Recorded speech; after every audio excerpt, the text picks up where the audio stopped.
Sciences Po. Bonjour à tous, merci d'être présents ce soir. On va commencer cette conférence avec un discours de notre directeur Youssef Alawa, qui n'est pas présent ce soir, mais qui vous a laissé une petite vidéo.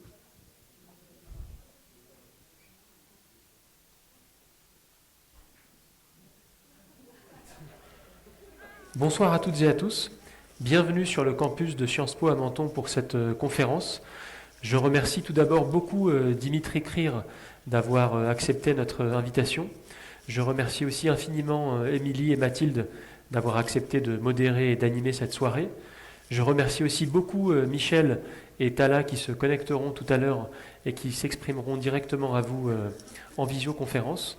Pour ma part, je suis désolé de ne pas pouvoir être avec vous aujourd'hui avec 6 étudiants du campus. Nous sommes en Pologne. Actuellement, il est un peu plus de 15 heures, pas très loin de la frontière ukrainienne et biélorusse. Nous participons à un voyage de la mémoire. Nous avons visité ce matin le camp de Majdanek et cet après-midi le camp de Sobibor. Nous serons de retour ce soir très tard, donc nous n'aurons pas la chance de participer à la conférence avec vous. Mais nous vous souhaitons une très belle soirée et espérons vous revoir, comme toujours, très bientôt aux événements organisés sur le campus de Sciences Po à Menton. Au revoir. Donc, merci d'être présent ce soir sur notre campus. Je ne sais pas si vous le savez, mais il est aussi appelé le campus de la paix. Et donc, c'est un cadre particulièrement symbolique pour la discussion de ce soir. Donc, dans notre monde où les menaces de guerre se multiplient, la paix apparaît parfois comme un idéal fragile que les dirigeants tentent tant bien que mal de préserver. Mais dans certaines régions, il ne s'agit plus de conserver la paix, il faut la reconstruire. Donc, on peut penser à l'Ukraine, au Soudan et bien sûr à la Palestine. Donc, ce dernier conflit qui dure depuis plus d'un siècle maintenant et qui s'est récemment intensifié nous oblige à repenser ce que nous entendons par paix. Il ne s'agit plus seulement d'un arrêt des combats, mais de la construction d'une paix dite positive, une paix fondée sur la reconnaissance, la compréhension et le dialogue entre les peuples. Or, ce dialogue entre Palestiniens et Israéliens est aujourd'hui entravé par la violence, le ressentiment et la douleur. Et c'est précisément dans cet espace difficile que s'inscrit le travail de Dimitri Krier, que nous avons le plaisir d'accueillir ce soir. Journaliste et auteur, le 1er octobre 2025, il a publié « Nos cœurs invincibles », un livre dans lequel il parvient à faire dialoguer une étudiante palestinienne et une étudiante israélienne, malgré tout ce qui les sépare. À travers leurs échanges, ce livre donne à voir ce que peut être une tentative de rétablissement de la communication, non pas au niveau diplomatique ou institutionnel, mais à la hauteur des individus, de récits personnels et d'expériences vécues. C'est cette démarche profondément humaine que nous allons explorer ce soir avec lui, avant de rejoindre dans la seconde partie de la conférence les étudiantes elles-mêmes, Tala Albana et Michel Hamzalak, qui interviendront à distance. Donc on va passer aux premières questions. Donc Monsieur Krier, votre parcours est étroitement lié au Moyen-Orient. Après un master à l'École des Affaires internationales de Sciences Po, après une spécialisation sur la région, puis un master en journalisme, vous travaillez aujourd'hui au service étranger du Nouvel Obs où vous couvrez principalement l'actualité du Moyen-Orient. C'est donc à la fois en tant que journaliste et en tant que spécialiste de la région que vous vivez les événements du 7 octobre, que vous décrivez dans la préface de Nos cœurs invincibles comme un véritable choc, à la fois personnel et professionnel, soulevant une question centrale. Comment raconter cette guerre ? Après avoir recueilli plusieurs témoignages, vous constatez pourtant qu'aucun ne parle réellement de l'autre. Comment cette prise de conscience vous a-t-elle conduit à l'idée de retranscrire une correspondance entre une étudiante palestinienne et une étudiante israélienne ? Est-ce que vous pouvez nous détailler le processus de l'idée et l'idée en elle-même qui vous est venue ? Oui, merci. Bonsoir à tous. Merci d'être venus ce soir et merci à Sciences Po pour l'invitation. Alors oui, donc moi je suis journaliste au journal Le Nouvel Obs à Paris, au service international, et je travaille principalement sur le Moyen-Orient. Alors en octobre 2023, le 7 octobre 2023, j'étais donc au Nouvel Obs déjà au service international, mais en alternance, j'étais encore étudiant à Sciences Po, à l'école de journalisme. Et je revenais d'un stage l'été au Liban, à Beyrouth, où j'avais travaillé pour le journal L'Orient le Jour, qui est un journal libanais francophone. Et Et donc j'avais vécu quelques mois dans la région juste avant qu'il change complètement, puisque le 7 octobre est arrivé, et immédiatement on a compris au Nouvel Obs, et vous également, j'imagine, qui suivez la région, que cet événement allait bouleverser la région, qu'il était inédit, que l'attaque du Hamas et les 1200 morts israéliens, les 200 otages, allait complètement transformer la question même du conflit israélo-palestinien.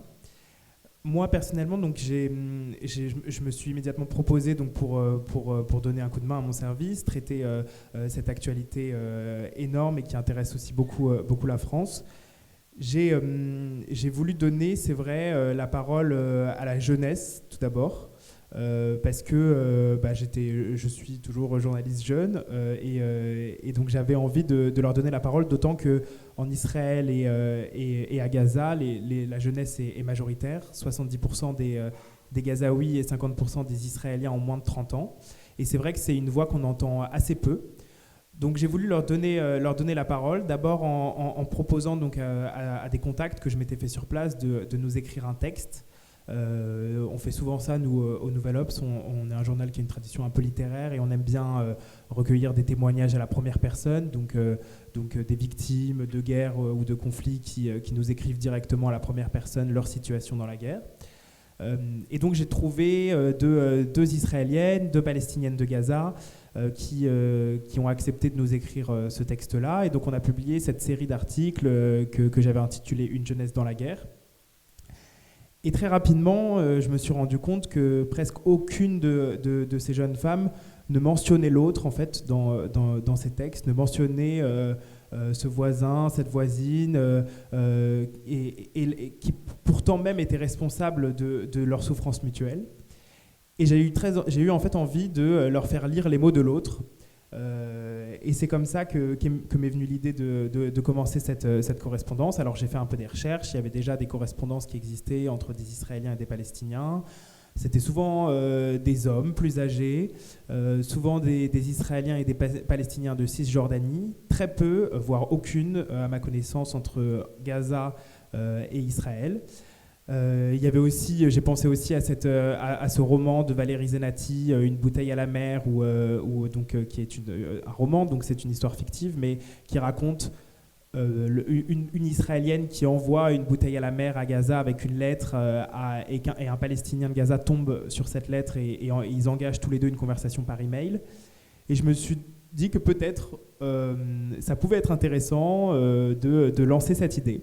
Et j'ai donc proposé à Tala Albana, qui est une Palestinienne de Gaza City, qui avait 20 ans à l'époque, si elle voulait participer à cet échange, et à Michel Amzalak, qui est une Israélienne qui habite à Sdérot, à 10 kilomètres de la frontière avec Gaza, au sud d'Israël, et qui a été directement victime du 7 octobre. Et Tala Albana également a été évidemment victime de cette guerre depuis octobre 2023. Et donc je leur ai proposé d'échanger à partir du mois de mars 2024, et elles ont accepté de s'écrire par lettres numériques qui passaient par moi pendant 1 an et demi. Et en tout, donc, dans cet ouvrage, on publie leurs 14 lettres en intégralité qu'elles ont échangées, et avec toutes les questions qu'elles se posent, et tout ce qu'elles racontent sur le conflit directement. Très bien, merci. Dans la préface, vous évoquez les doutes tout à fait légitimes de Tala et de Michel, la peur de la réaction de leurs proches, les interrogations sur le sens d'un tel échange, et aussi la question du danger que cela représentait pour elles. Si vous pouvez nous en dire un peu plus, c'est aussi la manière dont vous avez réussi à les convaincre, peut-être aussi pourquoi elles en particulier. Tout à fait. Alors déjà, ces deux jeunes femmes, leur vie a été évidemment bouleversée le 7 octobre. Michel habitait à Sdérot, à quelques kilomètres de Gaza. Il y a eu 53 Israéliens qui sont morts le 7 octobre dans cette ville.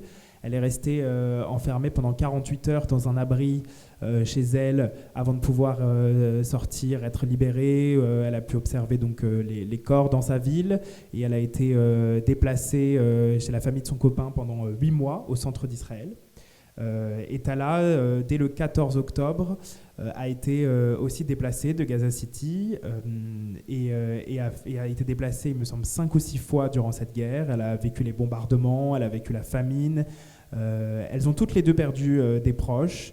Michel avait un ami très proche qui a été pris en otage à Gaza et qui est décédé à Gaza, Hersh Kolbin. Et Tala avait un ami aussi qui est décédé dans les premiers jours du conflit, touché par une bombe israélienne.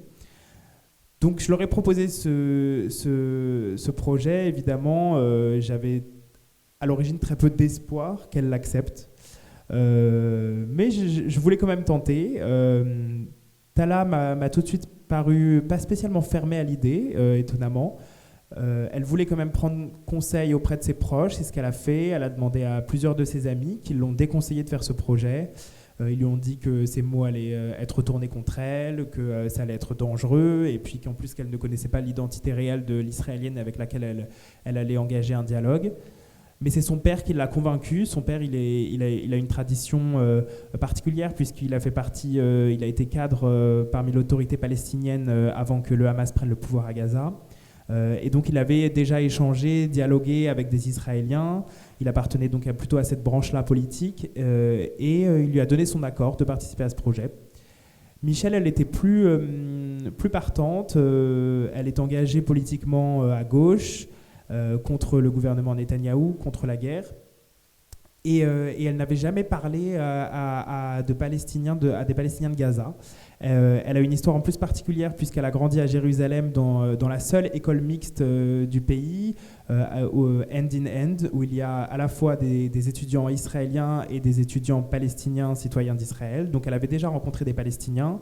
Mais jamais de Gaza, et donc comme elle habitait juste en face de la bande de Gaza, elle souhaitait vraiment pouvoir engager ce dialogue, d'autant qu'elle a tout de suite compris que son pays s'enfermait dans un narratif très pro-israélien et devenait de plus en plus aveugle à la souffrance qu'il pouvait y avoir de l'autre côté de la frontière, et elle ne voulait pas tomber là-dedans, elle ne voulait pas tomber dans la propagande aussi que le régime israélien lui imposait, et elle voulait comprendre par elle-même ce qui s'y passait.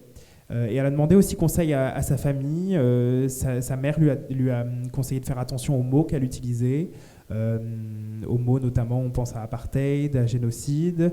Mais c'est son père également qui l'a convaincu, son père qui a quitté Israël pour des raisons politiques, puisqu'il appartient plutôt à une tradition marxiste, pacifiste, et il habite en France aujourd'hui, il a quitté le pays.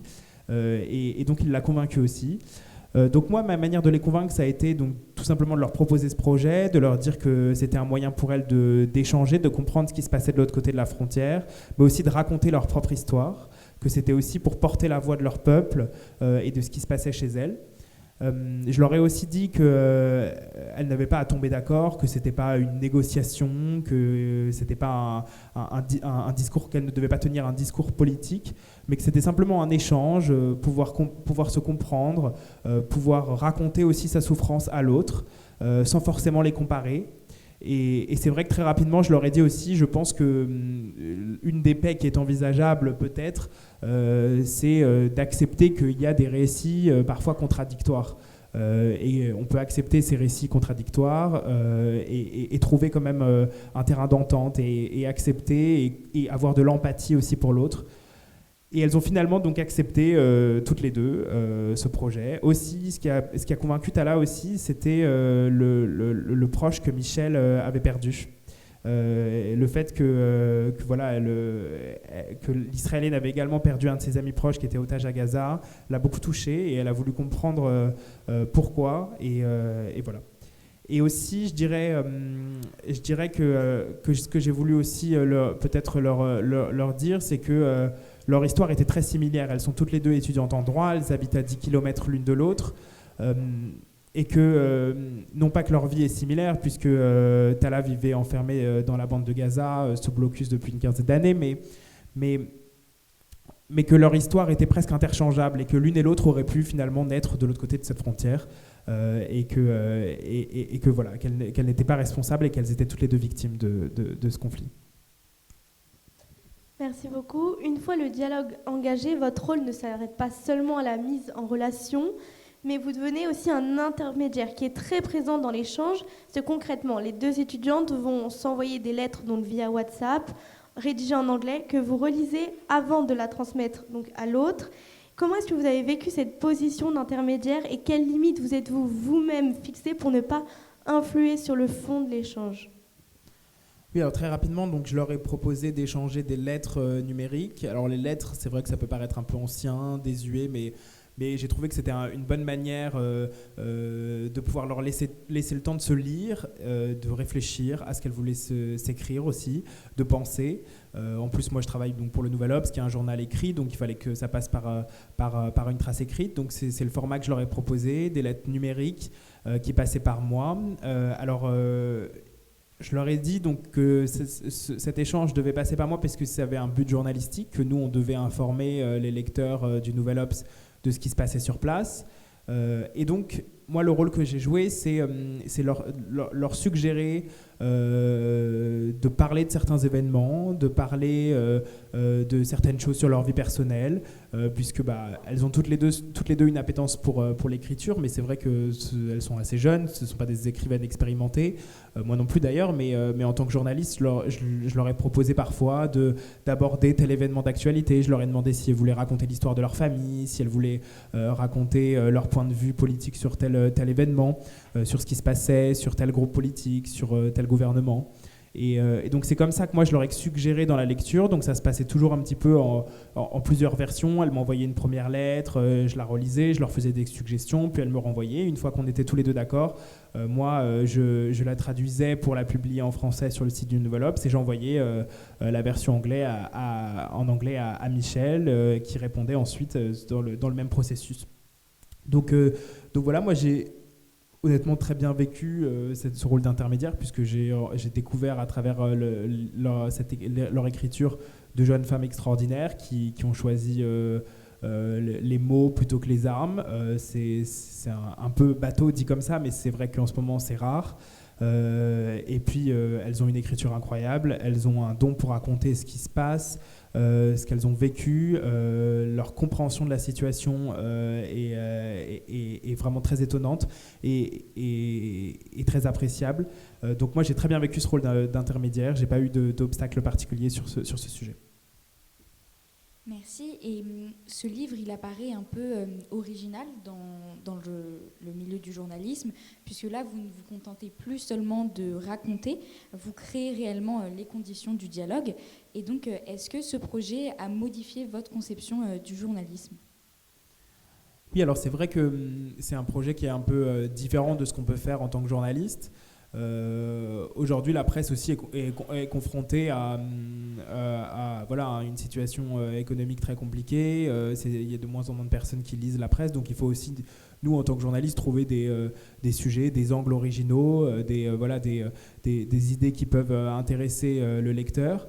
On a été très rapidement confrontés aussi en tant que journaliste à ne pas pouvoir accéder à la bande de Gaza, ce qui est très compliqué pour nous, puisque Israël donc interdit tous les journalistes étrangers depuis le 7 octobre 2023 se rendre dans la bande de Gaza. Donc nous, en tant que journalistes, notre métier c'est de raconter ce qui se passe, les faits, se rendre sur place, trouver des contacts, pouvoir voir de nos yeux en fait, et rapporter ce qui se passe. Et c'est vrai, ne pas pouvoir y aller a été très compliqué. Alors évidemment, on est aidé aujourd'hui par les réseaux sociaux, puisqu'on est bombardé d'images qui se passent, donc de ce qui se passe à Gaza.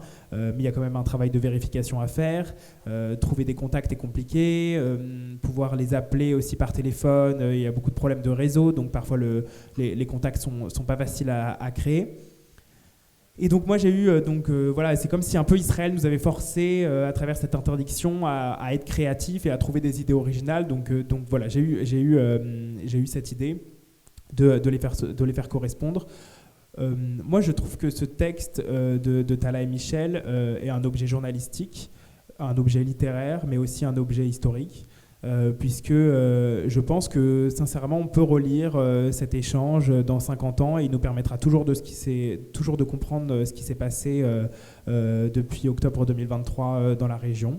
Ce sont toutes les deux véritablement des visages de la guerre. Elles nous racontent l'intérieur de leur société, comment elles voient les choses évoluer aussi à l'intérieur de leur société. Tala raconte par exemple qu'elle voit une société palestinienne à Gaza plus fermée, évidemment peut-être même plus agressive. Elle a subi deux agressions pendant la guerre, pendant le génocide à Gaza, et elle explique que c'est dû au bombardement israélien, qu'il y a eu un changement de mentalité aussi à Gaza.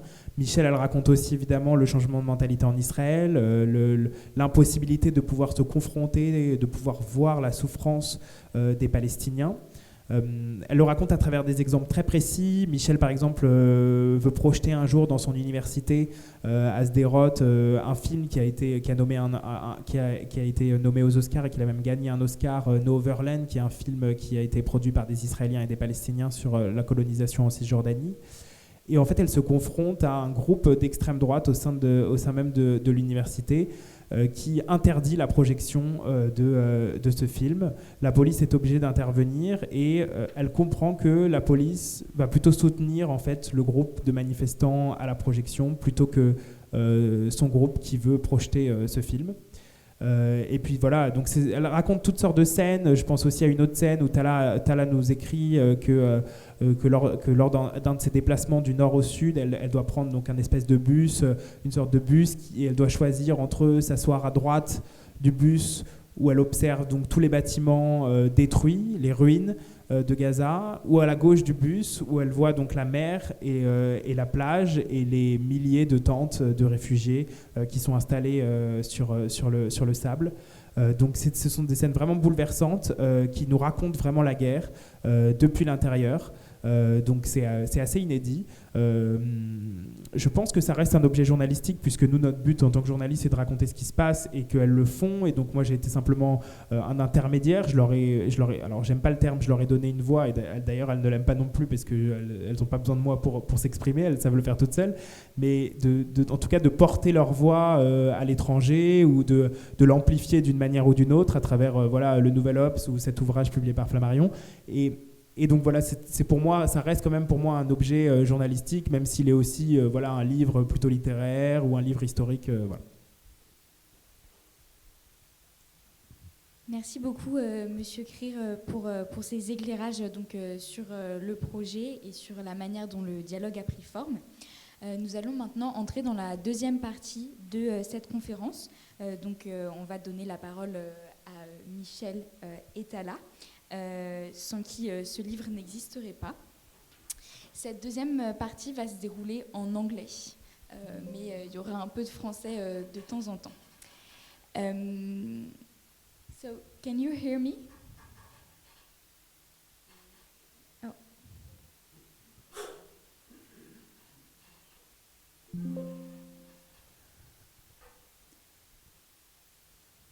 Can you hear me? I think so. Not very well, I think. Oh, can you hear me better now?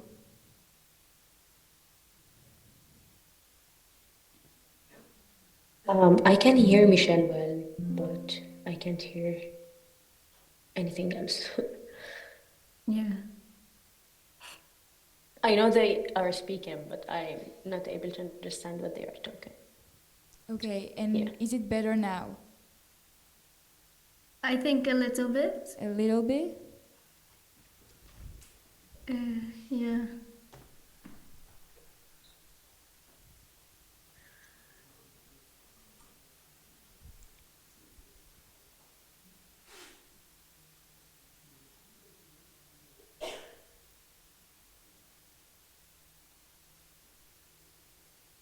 Okay, and now? Can you hear us? Is it better? Not well. Sorry, I can hear that you're talking to me, but I really can't understand what you're saying. I'm sorry. Mince. Est-ce qu'on fait autrement? Est-ce qu'on leur envoie les questions par message et on le...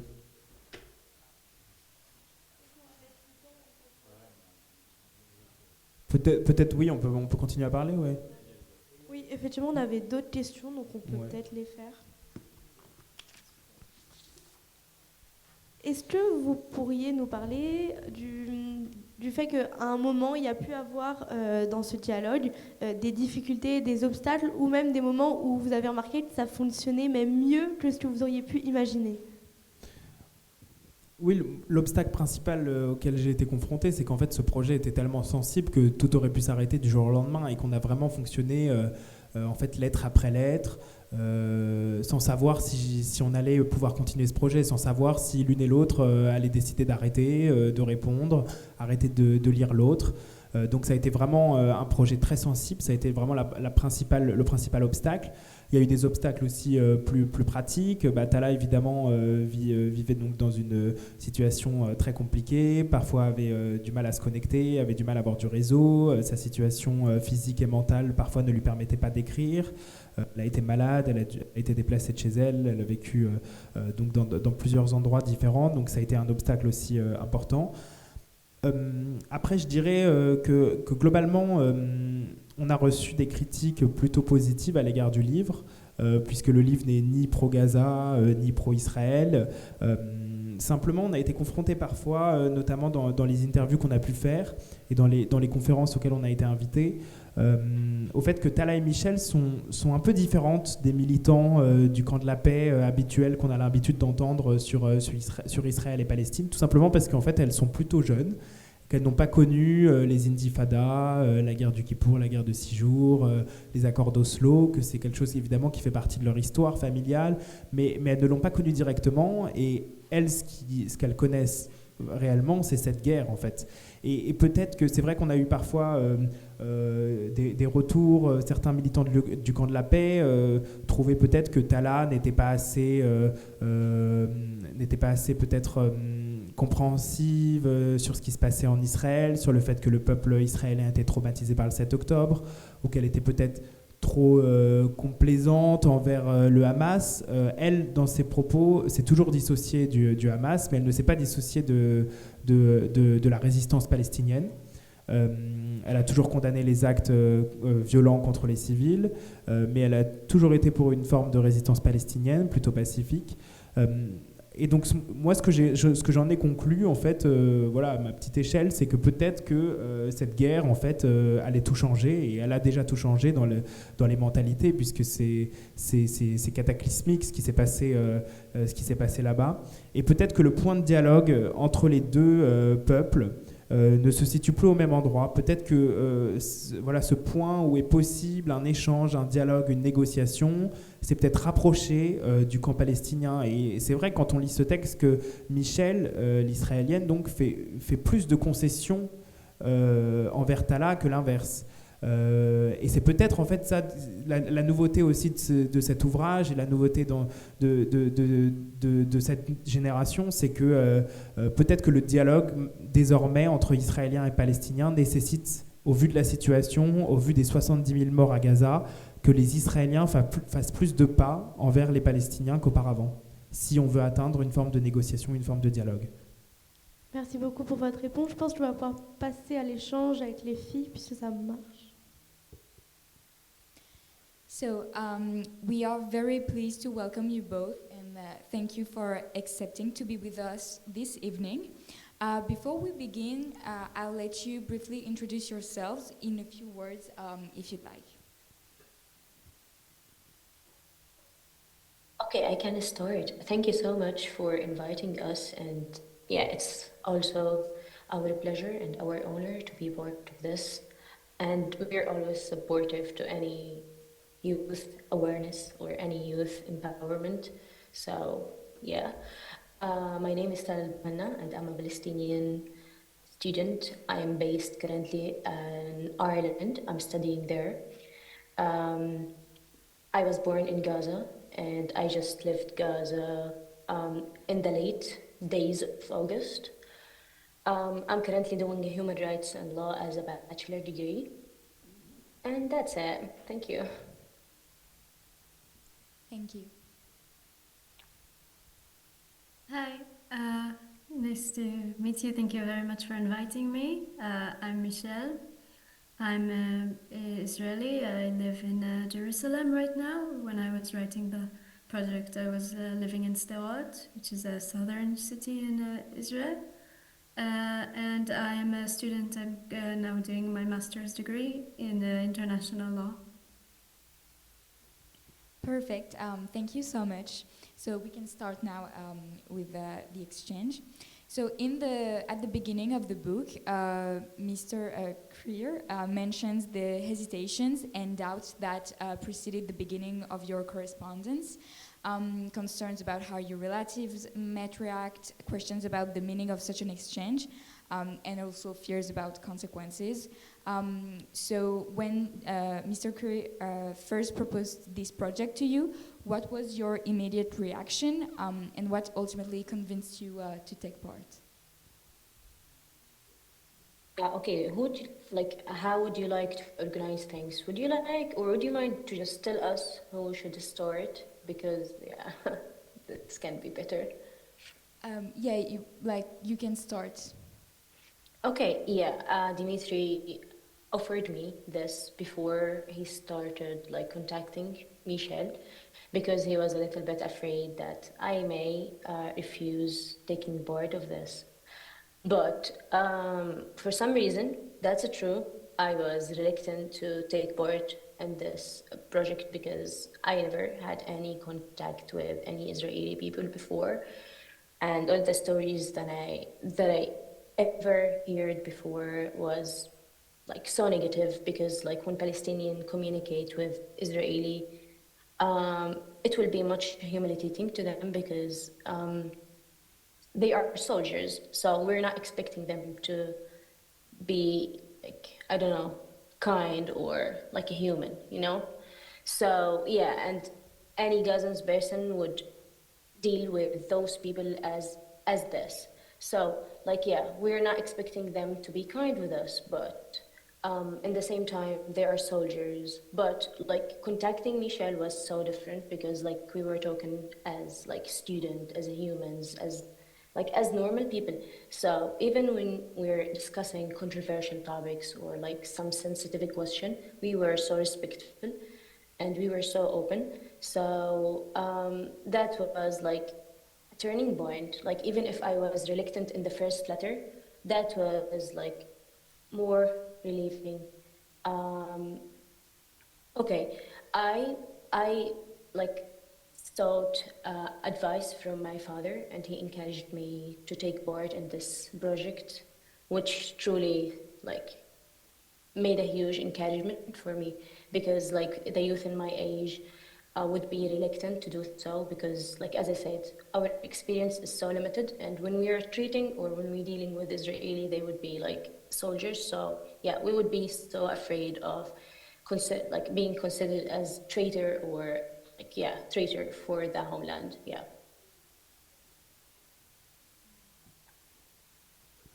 Thank you. I think, Michelle, now you can answer what convinced you. Yeah, I think at the beginning I was also a little bit afraid, especially about what kind of effect it can have, because it was, even now still, it's very controversial inside Israeli society, but at that time it was completely something that no one was even considering, and everyone was, the environment and the atmosphere was so extreme, especially at that time, and even now. But I was very afraid, because even at my college, some students were being expelled if they, mostly students that are Palestinian citizens of Israel, but I don't know, if they were expressing any opinions that seemed inappropriate, it could have consequences.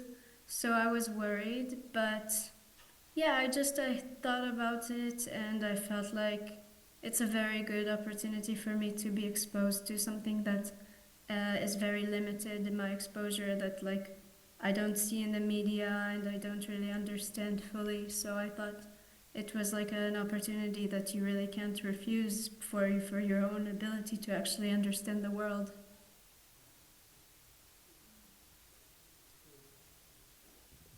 Thank you. I have a question. At the beginning of your correspondence, were there topics you were hesitant to bring up? Have some things become easier to say over time?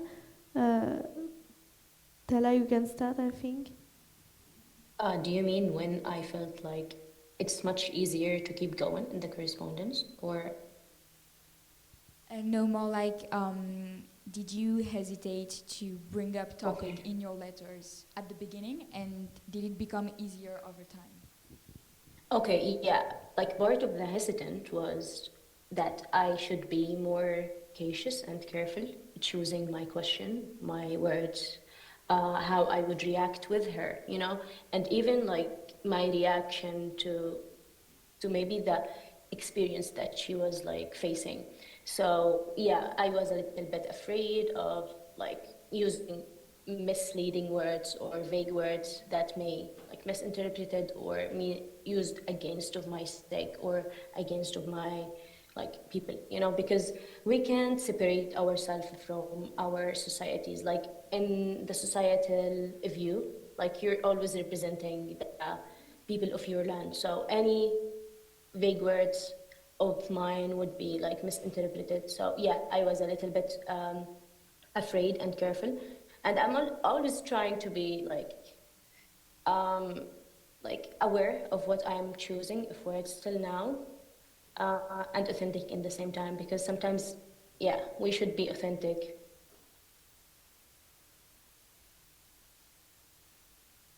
Perfect, thank you. And now, Michelle, what about you?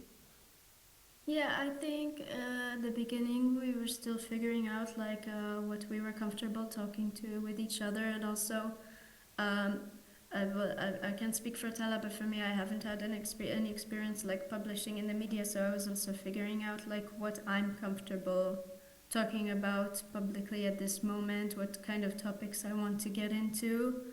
So it was just to figure out like once I saw that like it was comfortable to talk to Tala and it was really like a good conversation, it definitely felt better to bring up certain topics, even like things that I'm not fully sure how I feel about, not to be afraid to like ask her and talk about it, because I thought I gained a lot from her perspective, and she's a very smart person, very fun person to converse with. So it was a good experience to talk to her about anything, even things that I was a bit hesitant in the beginning. Perfect, thank you. So your exchanges took place in the context of war, but they speak mainly about your daily life in that context. You both have experienced displacement, and we were wondering, were you able to build a routine and a form of stability or normalcy in that context? And did the correspondence help you have this anchor?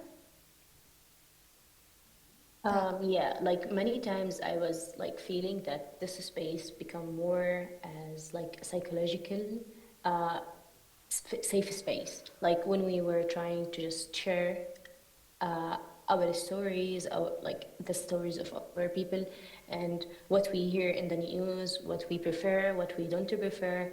That makes us more closer.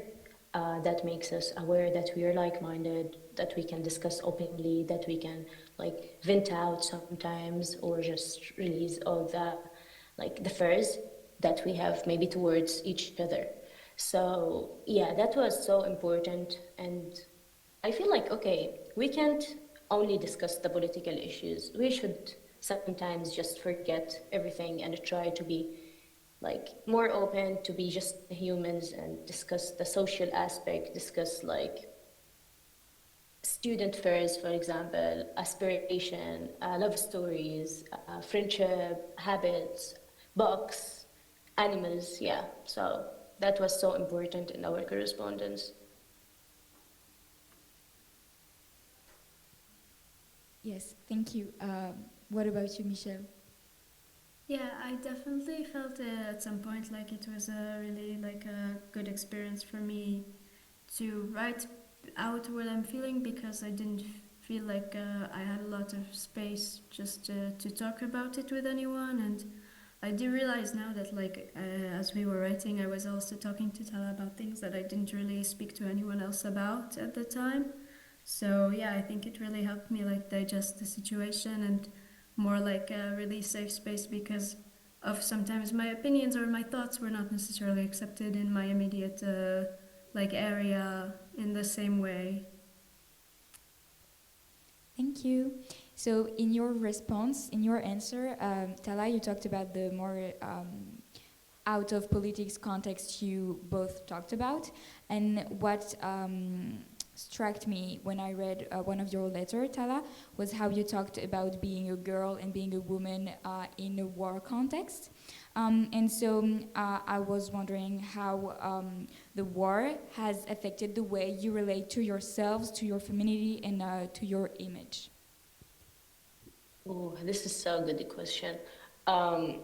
I have realized when I just arrived Ireland that being girl and being like, or women simply is so hard in that area when there is like so conflicts or there is like genocide, you know. So I can definitely say that it was so like there was like so bad consequences on my feminine on my girl emotions. I don't know how to explain that, but yeah, when I just get out and I was able to just have a stable accommodation, when I was able to just like it's so simple details of like taking showers without having like to consider it million time of just letting the fire and finding water, like washing your laundry manually in your hands. So there was many details that girls now are suffering to access. While once I arrived to Ireland, I felt it so like it doesn't need any consideration. We don't need to think about it.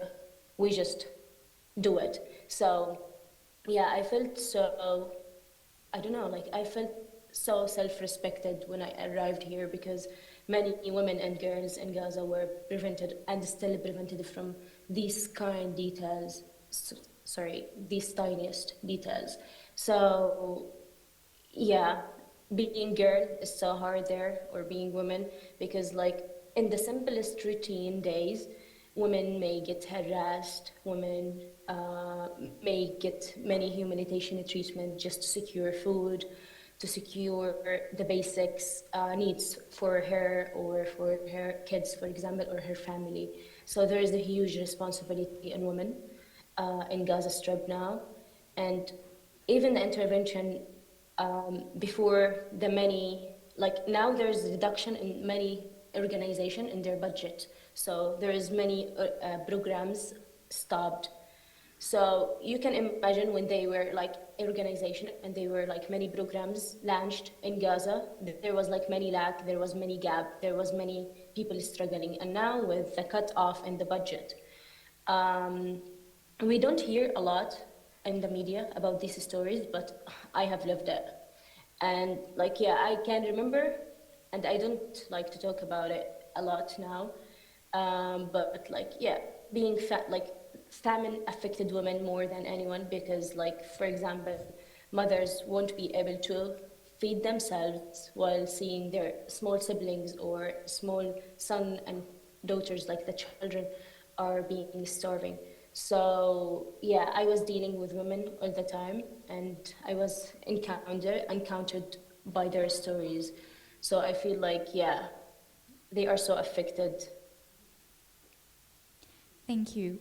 And maybe, and probably in a different way, has the current war also affected your femininity, or did you notice a change in it, Michelle? To be honest, I feel like, do you ask me or Michelle? Because I feel like, Michelle. sorry. No problem. Yeah, go ahead. No, yeah, I think it's very different, obviously, for my situation because, like, we go over this in the book, but, like, yeah, in the beginning, I was in a situation that was, like, very difficult for me personally to be evacuated, but obviously, as the time went on, the situation in Gaza was, like, absolutely horrific, and the situation in Israel for most people was relatively, like, I don't know if to say normal because it's a little bit strange, but like the everyday life was the same. So I think that the effect on femininity is just like constant in a society that is very militant, because the military is a very big part of the life in Israel, and a lot of discussions are around the military, and I think that is something that affects women in different ways. You know, it's less direct, but you can look at like, okay, when people have weapons in the home, that is something that puts women in danger sometimes. So it's just a different situation that I think every time there is a society that where there is a lot of violence and there is a big amount of militariness, like, so it does have an effect on the lives of women. Thank you so much.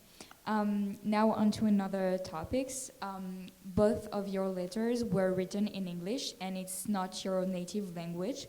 And we were wondering, did writing in a language that you do not master the same way you master your mother tongue, did it change what you felt able to say or how you said it? I don't think so, because like when I started expressing my emotion, I started doing that by English. It started that I'm trying to practice a language that it's so needed globally, and especially in my legal career, it's so needed. So I was a little bit used that this is the language that I must use in expressing the cause, the Palestinian cause, or my emotions itself.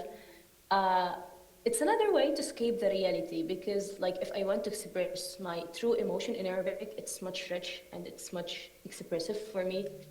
But it will be maybe kinder in English, because you know it's not my uh, first language. So yeah, I can sometimes just escape the true meaning of what I'm experiencing. And yeah, it's the main reason of that we need to just adapt with the global language. And if I want to amplify the voices, I need to use the global language, not mine, because I don't want to target my people who are already living and experiencing, for example, the genocide. No, I want the people from different places, from different world, to be able to access these stories and to be part of the history or the archive. So yeah, it's a little bit harder, but it's worthy. You know, it's worthy the effort. Thank you.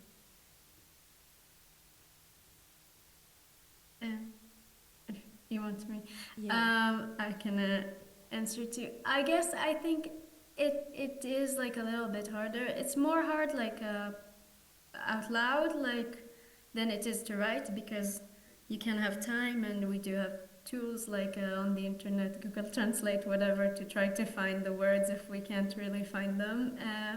I do think maybe sometimes it's a little bit limiting, like I maybe know an expression in Hebrew that would be perfect, but I can't use it here.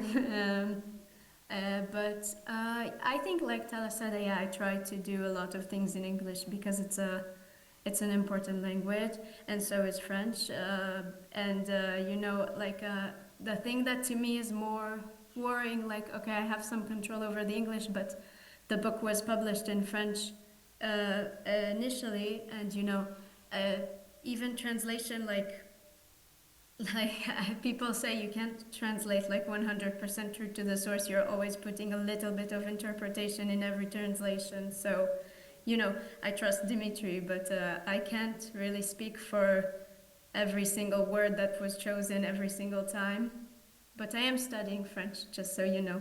But right now, it's a little bit weird to not be in full control of the words. Okay, thank you, and good luck for your studies of French. And also, like, did you take a specific time in your days or in your week to write your letters, or did you do it more spontaneously when you felt like you needed to write? Okay, I like that you're asking so technical questions. For me, I was working like from like I think 8 a.m. to 4 p.m. and there was like a lot of time between the transportation. So that was mainly the time that I'm wasting already in my day, and I can't take control of it. So yeah, I was writing between like in the middle of the transportation, maybe before sleeping, or at any time I felt like, okay, I have severe, like specific emotions that I, like if I didn't write it now, I will lose it. So yeah, sometimes it depends on the emotional stability because like for the writer, like sometimes you will feel a block in your brain, like you have a lot to say, but in the same time, you're not able to write it down. So yeah. Thank you. What about you, Michelle? Yeah, so usually, like Dimitri would probably send me the last letter from Tala, and then I would need to respond in a certain time. And I think it does depend both on my emotional state or also sometimes on how emotional the letter I got from Tala, because there were some times where I read something and it was so overwhelming for me to read it that I didn't even know where to begin to respond. So I do think if Dimitri probably remembers sending me a few messages like, hey, have you gotten some time to write the text? I don't know. But yeah, I usually maybe started looking at it, wrote down a few ideas of what I want to write more about, and then when I had time, I would sit down and write the full paragraph how I want it to be. Perfect. Thank you so much for your answers. We have one last question before opening up to questions in the room. So over time, this project has created a bond between you. And so how has your relationship evolved? Are you still in contact today, texting, exchanging letters? And another question, a bit different, but like, has this experience changed the way you see one another or understand peace? Okay, I will start with the first part. Yeah, for sure. That first of all, like the correspondence had so great effect on how our relationship now. It's a little bit not usual one because like we don't have to contact or we don't have to text each other every day. But like we have each other on our social media platform. We have like a group. We can like share silly things sometimes on Instagram as a kind of communication. Sometimes we're just like a chicken on each other or like sharing like random things. And sometimes we don't communicate at all. So we understand that we have so busy life because like, yeah, every one of us has sort of schedule now and we are trying to build skills and languages and things alike. So yeah, we do understand that it's not necessarily to talk every day. But for example, we're so excited to meet in France. So yeah, and we're always looking for like opportunity to be together and to talk together. And we're so supportive to each other's emotion and each other's decisions. Yeah, and like being understandable to each other is a main key point of our friendship currently and the bond created between us. And the second part is how this correspondence changed me, right? Yeah, it changed you and how you see and understand peace. Yeah. Okay. The main point of like, if we want to just get the first aim of this, like one of the reasons of why we started this correspondence is like youth being curious to know the other narrative, because like we're struggling, but in the same time we don't want to feel that like we're just are being fed by hatred, we're being fed by negativity. No, we need to understand why things are going in this way. So talking to each other was like a major factor that we are trying to understand and to ask questions and to share, not to blame. Like we weren't trying to blame. So like this has like a good way of just being so compassionate person on a personal way. Like I don't believe that like not having this experience would make me like a full compassionate person, because like we want to say like, okay, from the other, like I will be the person who had lived an genocide, and like if I want to treat Michelle as if her the government, I would just hit her, I would blame her, I would have many disrespectful ways of talking. But no, like when we have talked, we shared many respectful, compassionate feelings. So yeah, that taught me a lot. Like first of all, I had the opportunity to know her family roots, to know many about her personality, about her career in law, to know many about her opinions and like personal thoughts, which absolutely changed something inside of me and made me more like understandable and open-minded, and like yeah, added insights to me beside the psychological relief that I mentioned before. And the friendship, like I think like yeah, if we just had the person who make us laugh, who share us our moments, and who understand our stories without blaming us, who can able to compassionate with us, like this is a great one, you know. We don't have to always take materialistic things. Thank you so much. And what about you, Michelle? Yeah, so like as Tala said, we definitely have a friendship that is really special to me, and yeah, we are meeting tomorrow, right? And at Paris. So yeah, we're very excited for that. I am very excited, and yeah, we talk. It's really nice. Like I don't think I could have imagined really a situation like that before the correspondence. So it's really really special, and I think yeah, for a change, it just like really clarified a lot of things for me. It made me more confident in different beliefs, helped me like understand, and yeah, a lot about myself also. Like I figured out during this correspondence, like kind of what direction I want to take in my professional career, because I realized how important to me it was to do something about the situation and to be in the field of international law. So it really just made things a lot more, helped me like gain a lot more insight and more understanding of the world, and helped me see things in a more clear way. Thank you so much for your answers and this very enriching discussion. We will now open the questions to the room. So some will be in French. Sorry if you do not understand them, because some of them will be directed to Dimitri. So yeah. Donc nous allons ouvrir l'échange à la salle. Si vous avez quelconque question, vous pouvez lever la main pour qu'on puisse vous passer le micro. Elles peuvent être en français ou en anglais.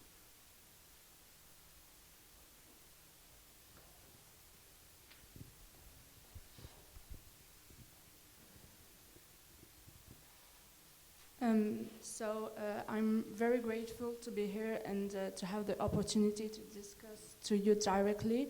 So I would have a question for you, Tala. How did you manage to get out of Gaza? Because we know that the situation in here is very difficult, and I'm just curious. So. Okay, I can like just respond directly, right? Yeah, you can. Oh, okay. Thank you so much for the question, and I am so happy that people are still interested to know about Gazans people, and like they're not like blind that like the ceasefire is effective, or people are still like living normally. People are not living normally, and that's true. You have the right to question how I got from the strap. Okay, if you have like once the chance to read the book, you would know that I was trying to get out of the strap since the start of the genocide, because like I felt I had lost my opportunity to keep studying and pursue my education. Like my university was demolished and bombed since maybe the first week, or I'm not sure, to be honest. I don't want to be like I don't want to invite the thing that I don't know definite date about when my university was bombed, but there was no possibility for me to pursue any education. So I was trying to just find a university so I can transfer my credits and keep going with that education and my work outside, because every life, like every aspect of life was just diminishing. I get the chance to study in the US, and there was like university that accepted my credit in the university in Gaza, which was so great for me. And I was about to pursue my law profession there, my law program there. And there was like Rafah crossing between Gaza and Egypt, and that was the only way of Gazans people leaving the Strip. Or if they were like, it's like had a severe injury, or like maybe a dual nationality. So there was like specific cases where Gazans people can leave. For the student who don't have a dual nationality or like a severe injury, they were supposed to, as a condition to leave, to pay $5,000. That's the only option for me in my case. And I did, because I thought it's worthy, and we're already paying a lot of money to survive. Like we were paying a lot of money to secure food, to secure rent for like house, if you want to rent like a house or a room. So we did that, but in May 2024, the Israeli government invaded Rafah, and there was no way of getting out of the Strip, and I like just deferred the semester with Drexel University in Pennsylvania, and I was just trying to wait. And like after I have lost the hope, I was like just working and writing in many projects until I knew that there's European university that are working on evacuation student, just like France, Italy, and many others. And I have applied for like a bachelor degree from the beginning in one of the Irish universities, and I was accepted. So, and yeah, then we have like just waiting period until the both Irish embassy and the Israeli government, Irish embassy and the Israeli embassy to coordinate the evacuation. And there was like process of like security clearance and things alike to just get out those students who has like scholarships or like admissions from university. So yeah, that happened after maybe 1.5 years of waiting.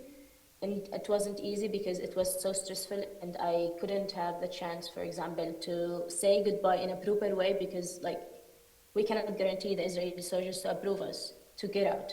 So that was like a last minute decision of them to evacuate us. I hope I answered it properly. If not, please feel free to ask further question.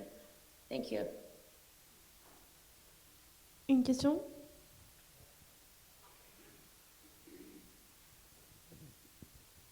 Yes, I would like to say that I'm really impressed by both of you. I think what you're doing is very courageous, and it's so important in the context that of what's going on now. I've got 2 questions for both of you. The first one is how difficult is it for you to talk to your friends and your family about this relationship? Are you, for example, able to discuss the contents of the exchange, what you learn from each other? That's question 1. And question 2 is, how do you see your future? Thank you. Michelle, would you like to start? Okay. Okay. For me, yeah, to be honest, I don't tend to talk a lot about the project, except if I am 100% sure that the person who I am talking to would be understandable.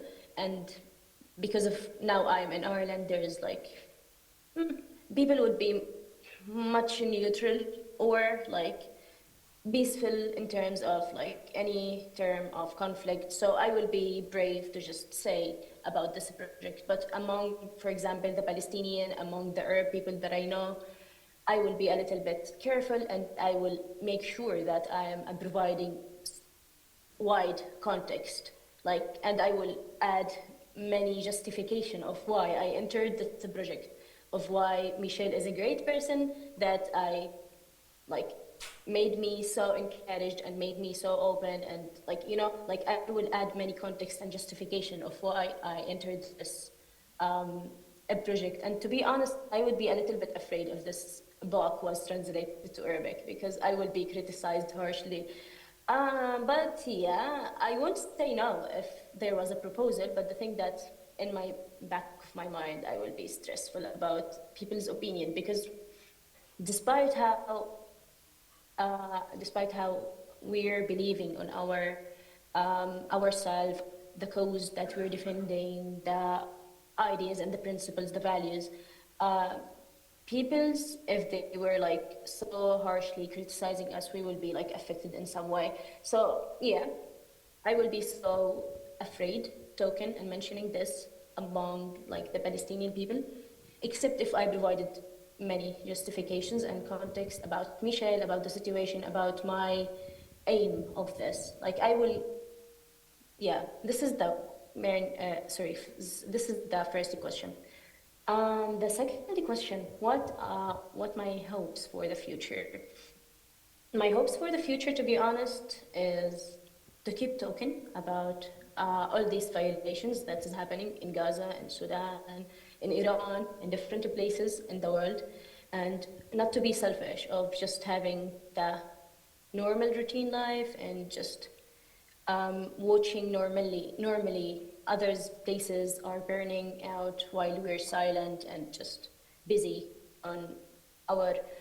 Sometimes it's less value, because like when we're having work, we're having food, we're having the basic life, and we don't contribute in any cause, it will be like more selfish of us. So what I am truly aiming is to keep talking and to keep trying to advocating for peace, to keep advocating for just in this world, and to keep like electing the people, because I know people in Europe can make difference. I believe in that. Like in Ireland, I can see how people are empowered and can create different and change. So, for example, I will be so empowered when I'm seeing people are advocating for Palestinian, for Gazans, for any people who may affected by any kind of epidemics. So, yeah, this is what I aim. And in my personal thing, I would love to keep going in terms of being a human rights lawyer, keep learning, keep talking, keep raising awareness, keep my activist work. It's more will be about human rights universally. It won't be just focusing on Gaza. It won't focus on only about Palestine. So I will make sure to raise awareness. This is the main hope for me. Yeah. Michelle? Yeah. So the first question was about my how I'm telling the people around me, right? So for me personally, I do have like a smaller group of like very close friends who know about the book, and my parents have read it, so they know the full contents of it as well. Other than that, yeah, I am generally careful to mention it. I don't really want people around me, like necessarily in university or things like that, to know, even though like you can't really control it. If they find out, if they decide to Google my name, it's out of my hands. But yeah, it's like a little bit of a situation where I am afraid of what can happen, how it can affect like even just like social life, or like if people will still want to share their notes with me in the classes. I don't know. But But generally, as Tala said, like I would be afraid if the book would have been translated to Hebrew, because even the idea is very controversial. Like, but the contents of it, some of the things I say, I think are maybe very controversial, maybe can be very much used in some ways against me. So I would be afraid, but like she said, I think I personally, I don't think I would say no, because I do believe in it, and I think you should stand for what you believe. And for the future, I think I agree with a lot of what Alice said. Even our personal goals are kind of similar, so it's part of what's like made us connect with each other. I do want to work in the field of human rights law and international law.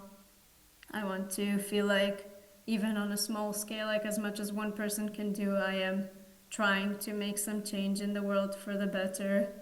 I want to see people more aware of different situations globally, and to, like I think like things like foreign policy can seem very boring to people or very like marginal to their interests, but I do think that it's very inspiring to see, especially young people who really like decided to look into what the different what their governments are doing, who they are supporting, and to like decide that they wanted to represent their own beliefs.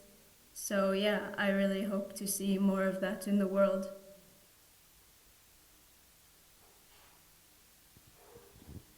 Une autre question?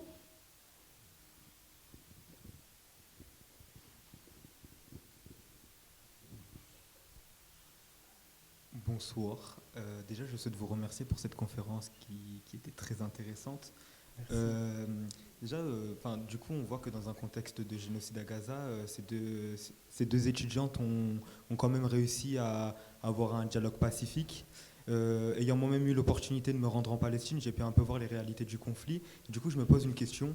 Si justement ce genre de correspondance peut correspondre à une forme de diplomatie citoyenne que la jeunesse peut mettre en place pour justement influencer la perception que le monde a au sujet du conflit qui est actuellement entre Israël et Palestine. Tu me la poses à moi ou tu veux qu'elle réponde elle directement? Je pense que c'est mieux si elle répond directement à elle, mais évidemment, oui, je pense que c'est une forme de diplomatie citoyenne. De toute façon, c'est un engagement politique qu'elles ont pris en acceptant ce projet, puisque même si elles n'en ont pas spécialement conscience, je pense qu'elles vivent dans un contexte politique toutes les deux tellement compliqué que ce projet ne peut être que politique et qu'un engagement politique. Après, je ne pense pas qu'elles se considèrent comme des militantes en soi, en tout cas dans le sens qu'on peut entendre nous en France, mais on peut leur demander. So he was asking how your discussion might be a way of diplomacy amongst citizens, like citizen diplomacy, like not in institutions, but really amongst the people. So if you have an answer to that. Okay, I believe like it's more a good environment if you want to say like, okay, in the West Bank, in the occupied territory, there is like connection between the Israeli and the Palestinian in a depth way, because they are living together, they are sharing many things together. I know that there's obvious bias and discriminatory treatment to the Palestinian there, because they don't even treat them equally. I don't want to say that they are treated in a second-class people, but this is the situation. They are not equal. They are not like treated in a just way. So, but like I believe that there was many like friends from the same society, who one of them like Palestinian and one of them is Jew Israeli. So the main thing that maybe this correspondence would encourage Gazans people to start communicating with Israeli people, because we don't have the chance, to talk to them like directly. So, and this would like give and deliver implied messages of being just open, being authentic, being compassionate, and being a human while you're treating the other side. Because in both of us, the gist of it is like a human, conscious, values. So we can find a way of communication if we wanted. So yeah, this is on a civil or in like a human part. Yeah, so if I'm understanding the question correctly, like if the question is if we think this can be a form of like Diplomacy, working yes. for change in diplomacy, like in the civil, more like a society. I am a believer that like ignorance is a very strong motivator for a lot of hatred and a lot of violence especially in Israeli society. A lot of people don't speak to Palestinians. They don't really understand the Palestinian perspective even a little bit. They don't have any like experience with it, and I do think that makes it something that is very, very scary to them and not something that they understand how to even approach.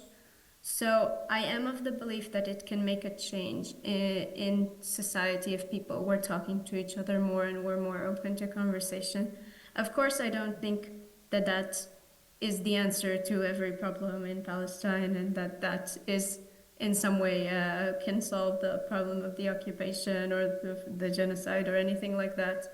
So, but I do believe that it's something that as a part of society you can do and you can encourage, and it can change the perception of the public maybe. Thank you.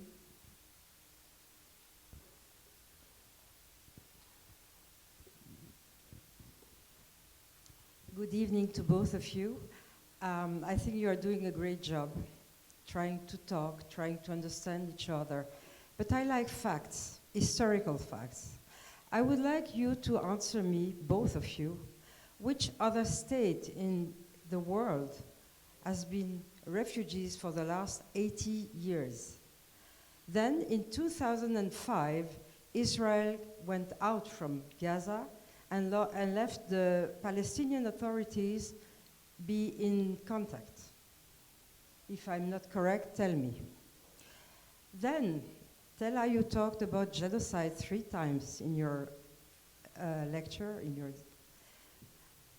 I would like to tell you that I got, just let me find it back, that in 2023, there were 5,409,000 inhabitants. We are now in 2026, and you have 5,589,000 inhabitants. So how can you talk about a genocide? Don't forget, it is a war. It started with Hamas going into Israel. So how can you talk about genocide if the population has grown in the meantime? Then how can you, it's the last question, how can you talk about, I mean, you know that you have 2 million Arab people living in Israel. They became Israeli citizens, they have the nationality, the children can go to school, some go to the army and defend Israel. We met them. We have a son living in Israel, so I'm not inventing anything. So how can you say... Je sais pas si c'est vraiment le sujet, mais if you don't want to answer, girls, you don't have to. I can answer. Okay, go ahead. Good luck. Okay. First, I'm not gonna like maybe address all the facts that you mentioned because it is something that I would prefer to like really, you know, be 100% prepared for. But I do think some of the things that you mentioned are not fully correct. For example, if you say that Israel left Gaza in 2005, Israel has only left boots on the ground, the settlements, and the presence of Israel. But Israel still controls all of the entrances and all of the exits to Gaza, and it very much can control who is in power. So the Palestinian Authority is not in power and is not allowed to be in power inside of Gaza, and that is an Israeli decision. So it's very much incorrect to say that Israel left Gaza and that Gaza is completely independent, because it's not. And I would also kind of question the number that you've stated, because there are not 5 million citizens in Gaza. That maybe is the number of Palestine, including the West Bank. There were 2 million in Gaza in 2023. But I would just like to say, regardless of the number, genocide is not actually measured by the number of people that died. Genocide is an intent to erase a population, whether by killing the members of that population or by destroying the infrastructures which allow life. So hospitals, schools, things like that. And it's actually not very relevant whether there have been more births than deaths. It's whether the infrastructure which allows Gazan life to exist has been erased, which it has. So that is, for me, the more relevant term, and that is the term that is recognized internationally. As for the Israeli Arabs or Palestinian citizens of Israel, whether they want to be referred to as that, well, I'm not entirely sure why you mentioned them. I think like there are citizens, some of them do serve in the military. There are differences in some of their rights. There certainly is differences in some of how they're treated, like just getting permission to build, things like that. It's very technical. I can get into some of it, but I do think it would be difficult to claim that there is no difference in the treatment of them even inside Israel. So that is a more general answers to some of your questions. I hope I addressed it in some way, but that's the way I see things and the facts that you mentioned. On va passer aux dernières questions. Donc, tiens, encore des questions et on va essayer d'être bref, s'il vous plaît. Monsieur, vous en aviez pas une? Monsieur avec la chemise bleue. Okay. Vous voulez la poser ou pas? Vous me faisiez des grands signes, c'est pour ça que je me permets.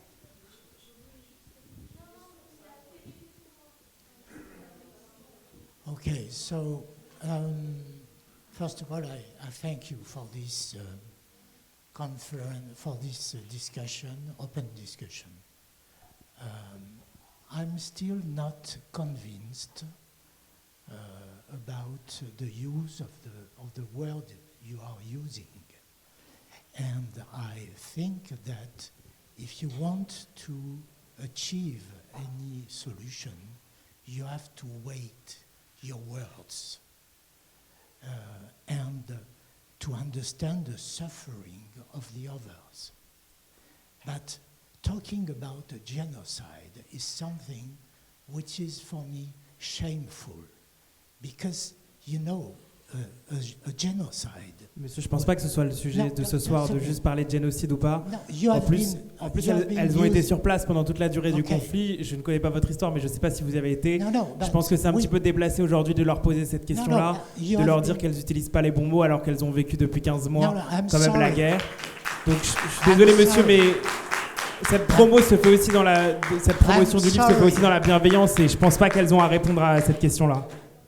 Respectez, monsieur, juste, respectez-les s'il vous plaît. Juste, elles se sont engagées vraiment très courageusement dans ce projet. Je pense qu'elles ne vont pas répondre à cette question-là sur le terme génocide.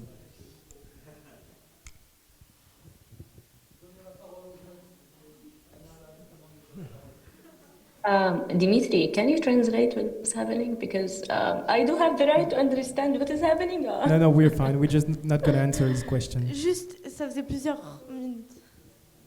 Next question is coming.